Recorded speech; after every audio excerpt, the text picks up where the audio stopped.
BRS working president మాజీ మంత్రి కేటీఆర్కు తెలంగాణ కాంగ్రెస్ వ్యవహారాల మాజీ ఇన్ఛార్జ్ మాణిక్యం ఠాకూర్ షాక్ ఇచ్చారు. తాజాగా ఆయన కేటీఆర్కు పరువు నష్టం నోటీసులు పంపారు. వారం రోజుల్లో క్షమాపణ చెప్పాలని, లేదంటే కోర్టును ఆశ్రయిస్తారని అందులో హెచ్చరించారు. ఇటీవల కేటీఆర్ సిరిసిల్లలో ఒక సభలో మాట్లాడుతూ తెలంగాణ ముఖ్యమంత్రి టీపీసీసీ ప్రెసిడెంట్ రేవంత్ రెడ్డిపై తీవ్ర ఆరోపణలు చేశారు. అయితే ఇవి గతంలో చేసినవే అయినా మళ్ళీ వాటిని ఆయన ప్రస్తావించారు. రేవంత్ రెడ్డి 50 కోట్ల రూపాయలు ఇచ్చేసి పీసీసీ అధ్యక్ష పదవి కొనుక్కున్నారని ఆరోపించారు. తాజాగా మాణిక్యం ఠాకూర్ పరువు నష్టం నోటీసులు పంపడానికి ప్రధాన కారణం ఇదే. కేటీఆర్కు పంపిన నోటీసులను మాణిక్యం ఠాకూర్ సోషల్ మీడియాలో షేర్ చేశారు. ఈ నోటీసులపై మాజీ మంత్రి కేటీఆర్ కూడా స్పందించారు.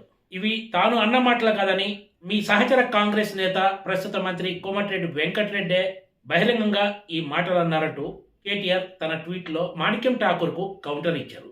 తాను కేవలం ఆ అంశాలనే కోట్ చేశానంటూ పత్రికల్లో వచ్చిన వార్తలు కూడా కేటీఆర్ తన ట్వీట్కు జత చేశారు. కోమటిరెడ్డి వెంకటరెడ్డి మీపై చేసిన ఆరోపణలను ఇప్పటి వరకు వెనక్కి తీసుకోలేదని, కనీసం ఈ లంచం వ్యాఖ్యలపై వివరణ కూడా ఇవ్వలేదన్నారు.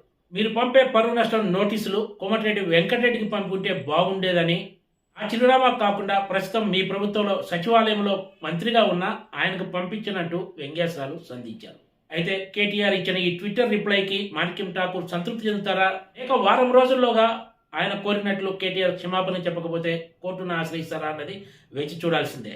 గత ఎన్నికల్లో కాంగ్రెస్ అధికారంలోకి వచ్చినప్పటి నుంచి బీఆర్ఎస్ వర్కింగ్ ప్రెసిడెంట్ మాజీ మంత్రి కేటీఆర్ అధికార కాంగ్రెస్పై ఒక్కరోజు కూడా గ్యాప్ లేకుండా తీవ్ర విమర్శలు చేస్తూ వస్తున్న విషయం తెలిసిందే. బీఆర్ఎస్ నాయకులు కూడా కేటీఆర్ వ్యాఖ్యలను తప్పుపట్టే పరిస్థితి ఉంది. కొత్త ప్రభుత్వం కొలువు తీరి కనీసం 2 నెలలు కూడా కాకముందే ఈ తరహా విమర్శలు సరికావనే వ్యాఖ్యలు వినిపిస్తున్నాయి. అయినా సరే కేటీఆర్ మాత్రం తన దారిలోనే తాను వెళ్తున్నారు. మాణిక్యం ఠాకూర్ కేటీఆర్ల మధ్య తలెత్తిన ఈ తాజా వివాదం ఎన్ని మలుపులు తీసుకుంటుందో రాబోయే రోజుల్లో కానీ తేలదు. Please subscribe TGTV.